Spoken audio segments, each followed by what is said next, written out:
Welcome to the Midlife Men podcast with me, Philip Briscoe. Today I'm speaking with Lee Greenhough, a filmmaker, speaker, who grew up around chaos with loss, but is now sharing an honest message about mental health, resilience, and being one decision away from change. So I'm looking forward to our conversation. So welcome to you, Lee. Thank you, Philip. Thank you for having me. What we always do with our guests is to, find out a little bit more about them and tell us a bit about, where you came from, what shaped you. Well, I am in dead centre of the UK, so the Midlands. You'll probably get my accent. Not far from Birmingham.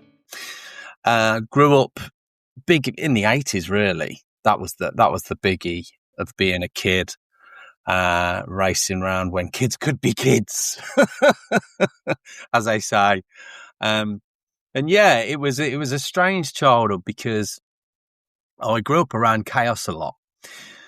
So some of that was fun and an adventure for a young kid. But then there's the other side of it where my mum was alcoholic. My dad was he was a criminal. So there was a lot of love there, but there was also a lot of chaos, police, violence, drinking. But of course, I was just a kid, so it's just one big adventure. But of course, looking back on it now, as you're older, you start taking away things from it and thinking about it a lot more. Hence why I started to sort of journal it and write about it and come up with sort of a keynote. Because I think we all grow up in different environments. Some are more taxing than others. And sometimes we don't look back. So for instance, some people will grow up maybe in chaos without even thinking about it, but it'll have a massive effect on their mental health later on, and can break down relationships. It's widespread what can happen. So I think it's important to sort of talk about it. And it was quite nice for me to look back, and which is strange to say nice to look back, because you look back on some of the trauma and you think, God, that was horrendous. But it's quite nice to look back and think there was good times. And I don't regret it, but I don't really regret my childhood because it made me the person I am today and instilled a lot of things in me that I got today. So in some ways you go through this pain when you're younger, but it instills a lot of experiences and emotions in you that if you can deal with them later in life, then you can come out the other side. And that's sort of really what I talk about. If that sort of answers the question. Yeah, it does. How do you think it kind of shaped you into the person that you are? Because I know you dealt with loss, bereavement, as well as other things that you've just described. How did it shape you as you evolved into an adult? So the big thing that happened in my life when I was a kid was I lost my dad when I was 12. He was actually murdered. And when you're 12, you don't know how to deal with grief. When you're 12, it's impossible, isn't it? All you do is, you don't even know whether to cry or not. In the end, I didn't see my dad that often anyway, because he was always going to India, which actually was prison. But yeah, I didn't know how to feel. You get people coming around saying, are you okay? But you don't understand. I was 12 years old. And then you've got things like, do you go to the funeral? So I think and then what happened was, as I grew up, as I became a teenager, I started to rebel because I had all this trauma and I couldn't deal with it. So I was starting to mix with the wrong people, started to drink at a young age, tried drugs up and down, but luckily never got too much into it, got involved with the police sometimes. And it was sort of, that was quite chaotic because you're a teenager. You haven't really dealt with the grief or the trauma that you had when you're younger, so it starts coming out. And it was sort of a roller coaster. I talk about this. It was a roller coaster where there was times when, I'd manage to get through school and sort of have a kind of normal teenage life. So I had some normal friends, but then there was times when I'd mix with really terrible people because they made me feel belong. And that's when the decision things sort of come to point, because you're a teenager and, you know, when you're getting offered drugs, getting offered to do things that are illegal, drinking too much, that's when it's sort of up and down. So I was managing to maintain life just about, but there was quite a few times. I mean, I say the keynote's one decision away, but there was quite a few times where, you know, there was big decisions. And for some reason, and I didn't know at the time, I do now, but I didn't know at the time. Luckily, I was starting to stay away from them really bad decisions. Sometimes I'd slip up. But yeah, that was sort of the teenage years becoming an adult. So there was always danger. There was always that trauma, that danger in my life where I could lose control. And I knew that. It was a dangerous time through my teenage years. Lost a lot of friends, and could have easily gone down the wrong path. Yeah, quite easily. Was there a kind of, you know, tipping point where you thought, you know, enough's enough, I need to make a change? I know you talk about this, you know, being one decision away from change, but was there a point you remember where you thought, well, this isn't the life I want? There wasn't one. There was later on, but when I was a teenager and sort of into my late teens, I started to understand, because now, you know, you can drink legally, you can be put in prison legally. So now you're not just answering to your mum, which she had her own. She was broken as it was, but she did, you know, a brilliant job of bringing us up. But she was broken. She'd lost her parents young and she drank. So there was all that going on. So when I look back, I think there were small decisions, that sort of, you know, do you want to get in the car? You know, some kids got a car. Do you want to get in the car? And it's like, oh, hold on. I'm questioning that decision. Do you want to take this pill? I'm questioning that decision. So those things happened subconsciously, and I couldn't understand why at the time. But I thought, I'll take it. I obviously value my life. And then there's other times where, you know, especially when I would drink, I would think I don't value my life and I don't really care.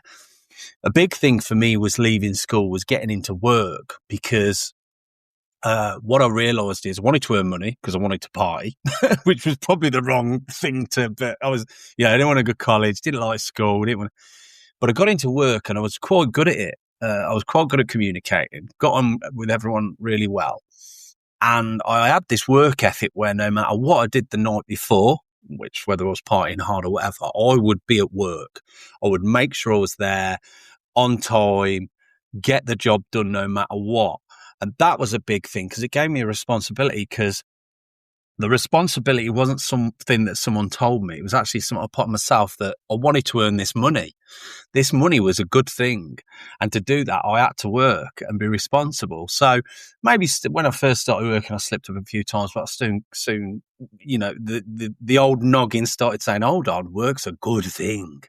And I started to do quite well at it as well. I was a good communicator. I got on with everyone. And even though I was a young lad, I tended to get on with the old boys really well. And I got into sort of a supervisory position, God knows how. I just had really good common sense about managing and turning a profit and doing things like that. So that was a big thing. And then with that, what I started to think is, so that's work, that's great. The bad people, bad people, that sounds terrible. The people that were a bad influence, that was when I started to think, hold on, I'm earning this money and they're taking the money off me, or I'm spending it on them. Hold on. And then I met people at work. And of course, if people are work, they've got good work ethic, and started to meet friends that way. So I started to turn the tide and think, hang around in the right environment. So you've got work, you've got hanging around in the right environment. And there are other things like sport. You know, I've always been into sport. I started to join clubs. So join a football club where you've got kids, you know, because a lot of the teenagers I were hanging around had no direction, similar to me to begin with, and had no love of anything. And of course, when you're just sitting there drinking, you've got no direction, no love, no father. I'd never had a father figure, you know, or a mentor. So it's so easy to, in that environment, do things that are wrong. And I just sort of stick myself in a good environment. Sport was a massive thing, football, martial arts, running, anything like that. And then slowly but surely, I started to turn the tide, and things became better for me. I still had that trauma in my head, which I hadn't sorted properly. But I thought that's something I can look at later on. First of all, get your life sorted. And that's what I started doing. And then when I was 27, I became a dad. And we say one decision, but that's a massive one, because before that, when I'd drink, I would think, I don't care what happens to me. I don't care whether I live or die. And then when you have a child looking at him and he's looking at me and going, "You're my dad, you're my responsibility," it's like, shit, it's like, oh no. So you've got to answer to him, and that's a totally different. So like I say, there was lots of small decisions, and then there was big decisions that happened where, like having my son and other things along the way, that really got my eyes open and thinking, now I actually have to think about other people, which is quite scary. And I know you've talked about depression and, going to therapy, and perhaps how that didn't really work for you. Perhaps, at what point did you realize that, you were suffering from depression, or did you not see it as that? Well, I grew up around depression. My mum was depressed quite a lot, took tablets and things like that. So I grew up around it. So I would never think I was depressed, because I'd think, well, that's my mum, and I'm not my mum. I'm not that bad. But obviously, there was part of it. Part of it was depression. And I'm also quite resilient in that I like to think, right, I've got a problem, I'll sort it. Obviously, we can't always, and not everyone can, but I've always been quite emotionally intelligent, that I feel like crap. What can I do? What can I do to sort it? So I was definitely depressed on and off, but it came out. The biggest thing is it came out when I was drunk. The trauma, the depression, everything came out when I was drunk, and that was the big problem in my life. Because, like I say, did therapy, and therapy names the problem. Don't get me wrong; it's good for some people, it's brilliant for some people. It names the problem, but it doesn't give you answers sometimes. And once I had Jack, it was quite, my son, that was quite hard, because I had a great life. My wife, I love my wife dearly. My son, so now I'm thinking, actually, I'm building a life here. It's like, what's going on? I'm quite responsible. I've got quite good friends. And then I'd get drunk, and the trauma had come back. And I was hanging on to that life by a thread. And there were so many times that nearly just, if that would have broken, I lost my wife, lost my son. That was, and there was times when I did for a short period of time. But again, that was a turning point for me to either say, you sort it, Lee, or you give into it and your life's ruined. What are you going to do? And for some reason, I just kept being resilient and kept thinking, I've got to get better at this. And I don't know how I did it, but I did slowly but surely get better. And I think that's by facing up to problems. They say talk to people, and talking's a good way, but you've also got to take some responsibility yourself and look at it yourself. Look deep in yourself and think, what's going on here? What do you want from this? And that's hard, but isn't everything that's worth doing. We talked about running earlier, and I've run for 20 years and I hate it. And I hate getting up and getting in the car, and, well, if you get in the car or run from home. But for 20 years, the reason I've done that is, one, for my mind, because it's brilliant, I can switch off. But the other thing is, afterwards, I feel great. So I talk in the my speech about momentum beats motivation, and it's true, because we can all be motivated. Yeah, that's great. But it's momentum, getting it, getting that run in, doing 2 runs a week. I'm not running for a marathon. I'm not trying to be Sebastian Coe. And if I miss a run, then the next week I'll make sure I start again. keep that momentum going. And that's the same for anything in life. The easiest thing to do is just sit on the settee and feel sorry for yourself. The hard thing is keeping that momentum going, but you gain so much through it. And I suppose that's how I got through a lot of my depression. Running and fitness was definitely a key. And we talk about stress, because what happened then is at work I started to get more and more stressed because I was a manager now. And it was great when I was younger, but now as a manager with a child, it's like, oh, I'm having to tell people off. I don't like this.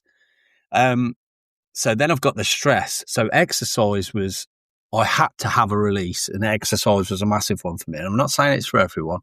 And the other thing I had, which we haven't really talked about yet, is films. So when I was younger, and all the chaos was going on, I had an outlet which was films. So I'd go back home and I'd watch films no matter what, and it'd take me away from what was going on. And so that got me into a love of films and writing. So it's sort of, my therapy was, right, exercise, doing things I'm interested in, whether that's writing, filmmaking, whatever. That was my therapy, which I built myself and knew it was working in a good way. And how did you, talk about writing and filmmaking? How did you, that it sounds like you started to do that as a means of relaxation and switching off, but then to actually make a film, I mean, that's quite a kind of step up, isn't it? How did you start to do that? Because I think most people listening to this would think, I'd love to write. I'd like to write and make a film, but I wouldn't know where to begin.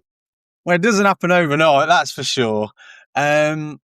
But writing's a big thing. I remember starting to write before anyone had a laptop. So just writing, journaling. And what would you write? Just what would you write about your day? Or Short films, a lot of short films, because I entered a few competitions because a short film's 10 pages, isn't it? There's no big, you're not going to sit there for hours and hours and do this big 2-hour epic. You can have a short idea and write short films. Well, I had a couple of books which gave me ideas on how to write. And so I just started doing that, and I really enjoyed it because, you can write about anything.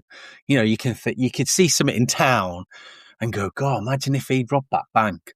I'm going to write a short about him robbing that bank. So I did loads of short films, and then won competitions, and then started to make the short films, which again, back then we didn't really have these things that can do everything, but we could manage to get hold of cameras and things, and just have a play, really. They were pretty awful, but who cares? And that is the key with anything to do with my film and writing stuff. I just enjoy it. Because you have to, in a way, with filmmaking, because it's so difficult, it's so cutthroat. So you have to do something you enjoy, and I enjoy it. And I'm not doing it to become rich and famous. God forbid. It'd be lovely to become rich, that's for sure. But if I don't, who cares? And the film we talk about, that was, so I was working on a film with a producer that we were trying to get budgeted. It all fell through, and I was so sick of trying to get money, which is what filmmakers do, and I hate that part of it, and producers.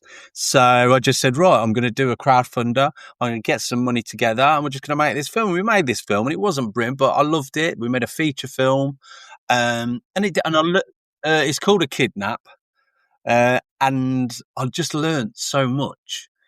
And it was a nightmare because people had dropped out, the sound recordist dropped out, so we would have to muddle through. But it's a lovely environment where you're a team of different people meeting together, becoming friends over this sort of week, asking people to do things for me that they'd never usually do in normal life. They did it. They were brilliant. There's sort of that connection with film. It's amazing where you stay in touch, but you never really talk to them people again, but you did that thing. And so that's led on to other things. I'm working on something at the minute. We've got some famous people reading the script. Who knows what will happen? But it's just the journey, is it? I know it sounds corny, it's not the end goal, it's the journey, but it is. One day, maybe we'll get a budget, for that film, which I've got some brilliant producers working on now. If we don't, on to the next one. And it's all about just that's my outlet. That's my therapy. My wife will say, oh, what are you doing that for? And it's just like, you don't, you go and watch Love Island, I'll sit in here writing scripts. That's my outlet. Because it's interesting, isn't it? Because kind of writing or filmmaking or anything vaguely creative can often be, especially if you grew up, in the 80s or 70s, 80s, 90s, might not be seen as particularly, a male thing to do. There's that environmental, social, bias, isn't there? That in fact, maybe you should be mending a motorbike or playing rugby or whatever. I'm being stereotypical, but actually, those sorts of things existed. So how important is it for men, so maybe listening to this who, perhaps they really enjoyed art at school, but have just repressed it for years? I mean, how important is that creative outlet, you think, to managing, your mental health? I think it's massive. When I was at school, I wanted to be an actor. I loved acting. I just loved having a laugh, improvising. And then I finished, but obviously life was pretty chaotic back at home. I didn't have the money to go to uni or anything like that. And I didn't really tell anyone because it was like, who wants to be an actor? You don't say you want to be an actor. That's embarrassing. So that really scolded me. And I look back and I'd love to have done that. But I was too scared to say anything. And to be fair, working with actors now, God, I'd hate to do that. I much prefer directing. They're so vulnerable but so that was a good thing to happen for me, because then when I got older, I thought, I don't care what anyone thinks about, you got to do what's right for you. And because I say about the running and the exercise, that's not for everyone. Not every. I hate people say, "Oh, just go and do some exercise." It's not that straightforward to some people, but but there's so many things: journaling, writing. We've got to. You don't need money for a pen and a bit of paper. So there's so many art. There's so many creative sides of things. Not everyone's into sport. Not everyone, and especially as you get older, you start getting more and more injuries, which we've talked about. So I think the creative side. Not everyone's creative. Some people are more analytical, which is do analytical things. But I think creativity. I meet people that say, I wish I've got this brilliant story, because I'm in the middle of writing a book, and they'll say to me, I've got this brilliant story, or they'll say about a film, I've got a brilliant idea for a film, and I'll be like, but you're not doing anything about it. You can all say, oh, I've got a great idea for a book. Get a piece of paper, get a pen, and just start writing it down. Because the easiest thing is to say, I've got this great idea. Will you do it for me? No, do it yourself. That's all I've ever done. But that's taught me resilience. It's taught me to be creative on my own and not rely on anyone. Just to get on with it instead of just complaining. So I think there's no excuse in creativity. If you are creative and you're not doing anything creative, I think that's a shame. You say that. I'd hate to think there's people out there, especially men, that want to be creative, want to do something, pottery, and they love it, but they're too scared to do it. That's ridiculous. That is just shameful on them. And it's up to them to take the responsibility, and do it. Not for anyone else, and not worry what people say. There's a quote I use in the speech. It says, you and only you are responsible for your life's choices and decisions, because we talk about decision and choices. And it's true, because we hark back to what I was on about earlier. The first thing is I took responsibility. I didn't use blame. I didn't say, oh, about a bad bringing up or anything like that. I was like, I'm responsible for these choices. I've got to make them. I can't complain about it. And I think that's a massive quote. And then the second thing which I realised, which we've touched on, is why was I making these choices? And I've always been fascinated by ordinary people making extraordinary choices. It happens all the time. It happened in Australia recently with the shootings. An ordinary man grabbed hold of one of the shooters. Extraordinary. This is just an ordinary shopkeeper. Extraordinary. And my mum was extraordinary, and I didn't realise it at the time. But, she was broken. She was going through all this pain, but she instilled, empathy in me. She instilled care, right from wrong, taking responsibility. She instilled all these things which I didn't realise at the time because you're a kid and you don't really care. But when those decisions came, these really big decisions that could change my life, Mum was in here going, "That's not a good idea, Lee. Don't do that. I've told you before, that's a bad idea." And that is without a doubt what saved me. You know, I'm not saying everyone's got that, but that made a massive difference to my life, and it still does today, without a doubt. God bless her soul. So you and you've mentioned this already. So you've got you're a speaker. You got a talk called One Decision Away. Just tell us how you went. How that came about, and what drove you to write it and perform it, I guess, to audiences. Yeah, well, so there's a lot of reflection coming up to 50. Everybody reflects in midlife. We all think, oh, near a death. Yeah. And you think, oh, well, this is it. It's over, isn't it? Whereas I just started to reflect a lot more. And when my mum passed away in 2008, she left a diary. So we was clearing out the house. We found this diary. It was quite extraordinary.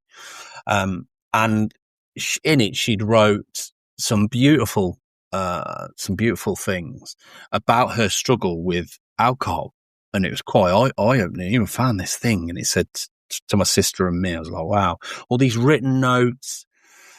And so, of course, I put it away because that was really difficult and quite traumatic. But then recently I started to think they're like gold dust. I want to do something with this to honour my mum. So I started writing and thinking, I'm going to write a book where we've got these passages, and it might help people that drink, it might help people who are struggling with mental health. And then I started thinking, well, that takes time. I'm not naive. A book takes time, and it's going to take a lot of effort. And it's not something that's going to happen overnight, unless I use AI, of course. No, but so I thought, well, and then as you read, and then as you sort of reliving things, I started thinking, well, I've got some good decisions here. I've worked with people and teenagers and adults that are struggling. Sort of, I was manager of a leisure centre, and so that was one part of it anyway, the notes from my mum. And then the other part of it, I was working in a leisure centre as a manager, and it was a really tough part of Coventry. And there was a youth that got stabbed. And because there was a lot of knife crime, he got stabbed, and I gave him first aid. So I gave him first aid. And as I was looking at him, this lad who was full of bravado before he got stabbed, I don't care about the law. He's there shaking, pale as a ghost, crying for his mum. And I just thought, that so easily could have been me. I thought, God, that could have been me. So that was a big he got patched up. He was fine. So that was a turning point as well. Again, another turning point. So finding my mum's notes, seeing this kid, I thought, what can I do? What can I do? And I thought, well, actually, I've got a good story. Let's write it down. Let's come up with something while I'm doing the book. And that came to this speech, this sort of keynote speech, which I want to give to adults and kids. So that's where I'm starting from 2026. At the minute, I'm trying to work with schools, which is quite difficult. Once you get in with schools, then you can get the ball rolling. And then also, like I say, working with adults who are maybe struggling. So at the minute, it's trying to work out where I can do those talks, and just try and give people maybe a bit of a helping hand, or hopefully if it helps one person.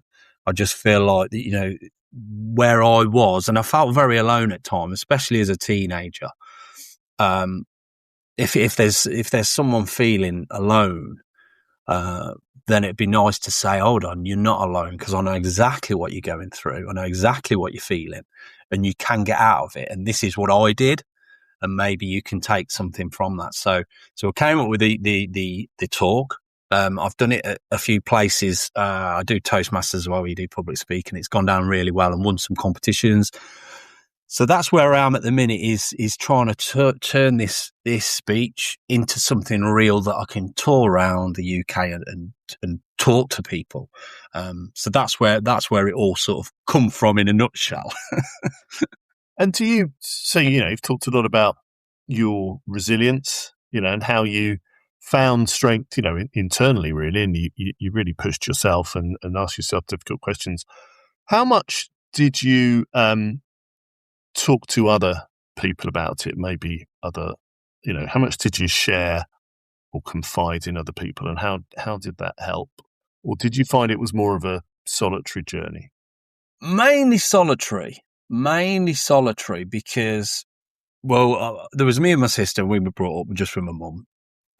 So my mum, she was an alcoholic, struggled to, and she was brilliant. I could talk to her, but then of course you're trying to look after her. She's ill.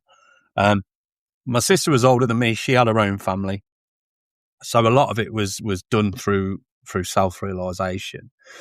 And it was a time as well, sort of in the 90s, where you couldn't go up to a teacher and say, I feel unwell, or I'm not feeling right. You just couldn't do it. It was really difficult. So I had to deal with a lot of that on my own. The big thing was good friends. And again, that's not saying to your friends, oh, I'm mentally, I'm feeling challenged. It's not about that. It's just hanging around with people that you can have a laugh with, talk, just general chit chat, and sort of forget about, not forget, but realize that there's a lot more to life than just what's going wrong. So having those good friends, going out, trying not to drink too much, having a laugh, because laughter's an amazing thing. I've always been into laughter. I love it. I love finding friends that we can just laugh all night. So that was a massive thing. And then the other thing was my wife, meeting my wife. She's great because she's very grounded, but she'll tell me as it is. She'll slap me around the face and say, stop whinging. There's no sympathy, but I like that. I like that. I don't want someone saying, oh God, yeah, you have had it hard. Or, we talked about my Achilles, rupturing my Achilles, and yeah, I got sympathy for like one cup of coffee and that was it. But I like that because I'm straight up. I don't want someone saying, oh, I feel sorry for you. So I do like that aspect of, get on with things, because it's so, when my Achilles first happened to me, I just felt so down for one day, and that was it. The next day I was like, I'm not having any of this. And I think back to when I've had trauma as well in the past, and I've always done things. I mean, when my mum passed away, it was horrendous. So I built a big outbuilding in the garden just to take my mind off it, to be doing something. And that's how I've dealt with things. So I've dealt with things on my own, having good people, but not having, I suppose that's why therapy didn't really work for me. One was because I was talking about things which I already knew. I suppose therapy is good if you are scared to talk about things and you don't want to, and then you bring them up. But I was flowing, and this guy wasn't giving me any answers. That's no good to me. But where I'm good is sort of internally thinking it through and sort of getting through it that way and saying, get up, get on with it. What can you do better? How can you be positive? Because you have to be positive. Do you made you stronger? Your experience, because, you had a tough life growing up. Do you think it made you stronger? Without a doubt. I don't, like I say, I don't regret anything. I think, I don't know what kind of strength it's, cause I've always, like I say, I've always had something inside me where I've just got on with things. But it's made me a lot more aware of others.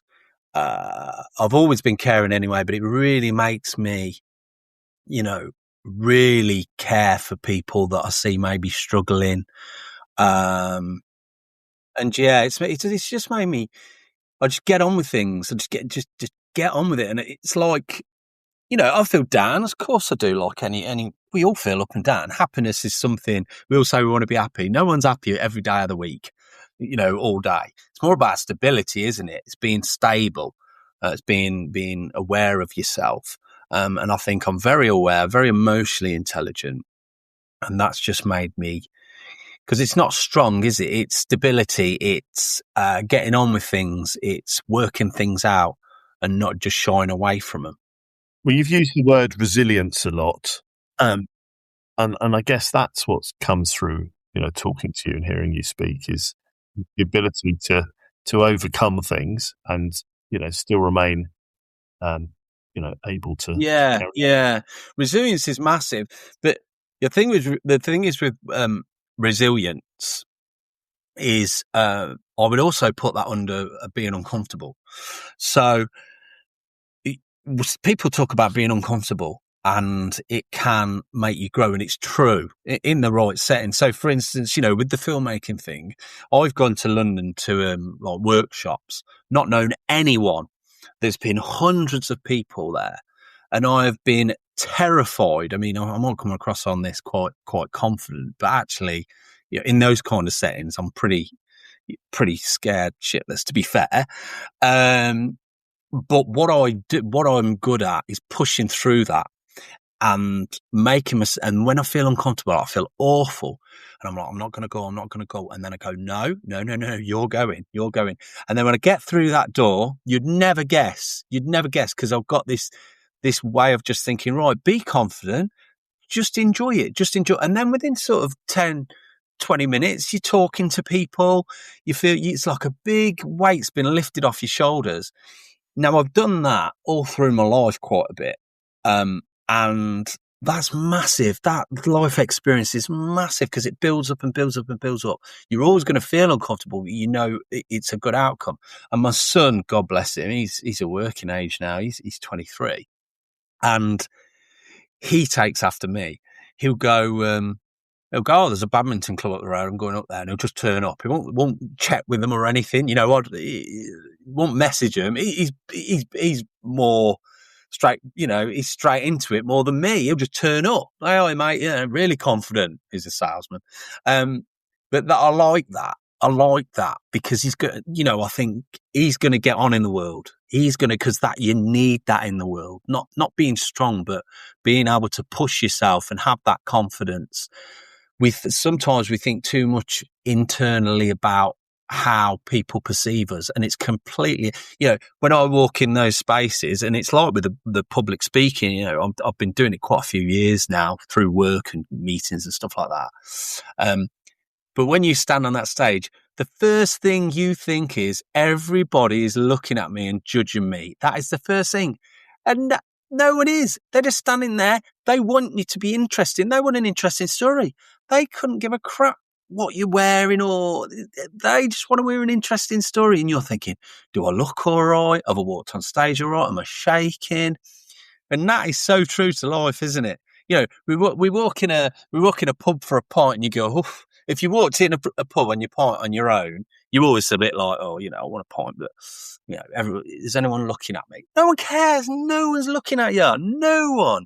You are your worst critic. Yeah, I think you're right. You're absolutely right. I can relate to that as well. But for someone that's listening to this, man that's listening to this who, doesn't feel in control of their life, whether they feel depressed or they're in the wrong job or relationship or drinking too much, wherever it might be, or just, just doesn't feel they're winning. What's one small, realistic thing that they can do? And maybe this comes from your talk as well. What do you want them to hear, and what can they do to help themselves? Well, I think you've got to be self-aware. So if you're feeling down, you can think of why am I feeling down? What can I do differently? So there's all these things going through your mind, and a lot of the time, I talk about this. Your brain is a terrible, terrible advocate for positivity. So your brain is wired to be negative. It's wired to survival mode. The reason we have brains is to stop us walking into front of a tiger when we were cavemen. The brain didn't go, what a beautiful, majestic creature. The brain said, run.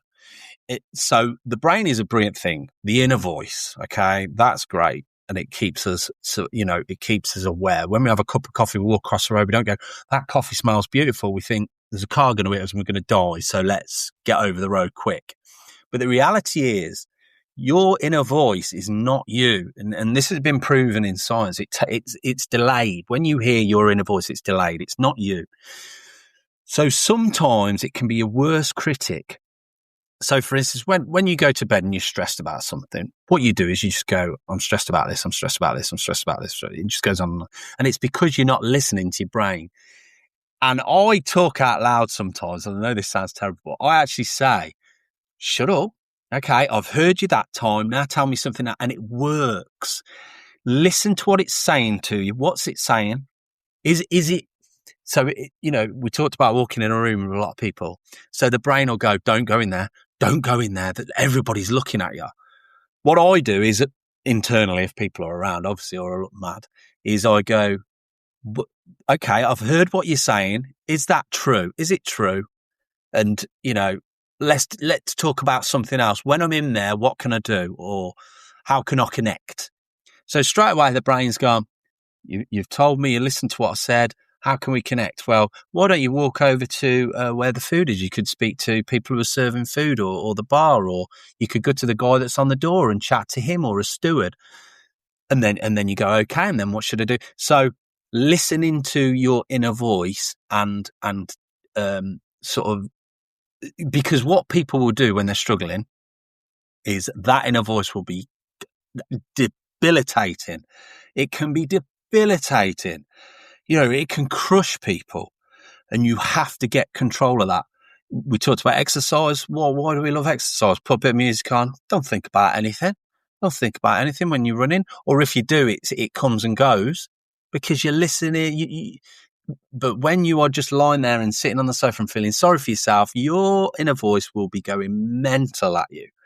Listen to it, understand it, and get a bit more in tune with it. And if you're really struggling, then obviously see someone. But understand it's not you. It's not you. When it says, like, for instance, I had an argument with my son, and he slams the door and walks out, and my brain goes, "He don't love you anymore." So hold on, don't talk rubbish. And it's having that aware. I talk a lot about self-awareness. Have that, and if you don't have that, then talk to someone about it. Even if it's just down the pub or at a restaurant or with mates at a bar, because it's not a bad, it's quite it's an interesting, and it'll make you more aware. But I definitely think that is a big thing I would say to people, because my mind never stops, and everybody's different. Mine never stops. And if I hadn't have had control of that inner voice, a long time ago, then I would have been in a lot of trouble. So I'd say that is a big thing. Okay, thank you.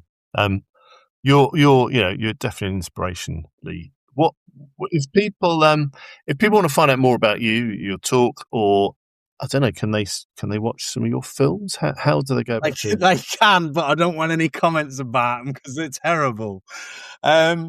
See, that's the inner voice saying people are going to watch your film now and take. Yeah, don't listen to that. I don't care. So the talk. So if people are interested in me coming and talking, please get in touch. That's on speakingwithlee.co.uk. So that's a nice, easy one. And people can go in there, read all about what we've talked about now. I've done other speeches as well about different things, like working for Cadbury's. I was a Cadbury cream egg manager. That's an interesting one. I've done a speech about how my last dog saved my life. So that's interesting. Have a look at that, Philip, because that's won quite a few awards, and that was an interesting time. So loads of stuff about my speaking on there. And then if you want to see the films, if you put my name in on Google or Greenhough Films, you'll see things pop up. The Kidnaps on Amazon. But just bear in mind, we made it with a very limited budget. But yeah, just message me. I love getting messages from people. I get messages all the time, and I try and help as much as I can. I'm by no means to be Steven Spielberg, God forbid. But I do know. But I do know a bit about I've been writing a long time, and I do know quite a bit about it, and I'm more than happy to help people. And like I say, and if they do want me to come and speak, then get in touch. That's brilliant. Lee, thank you so much for talking to us today. Really interesting. Your story's fascinating, and I'm so pleased. Hopefully people will take away from this that you should don't listen to your negative inner voice. You can change the story, and also exploit your creative side. Don't repress it any longer, as you're doing. So thank you.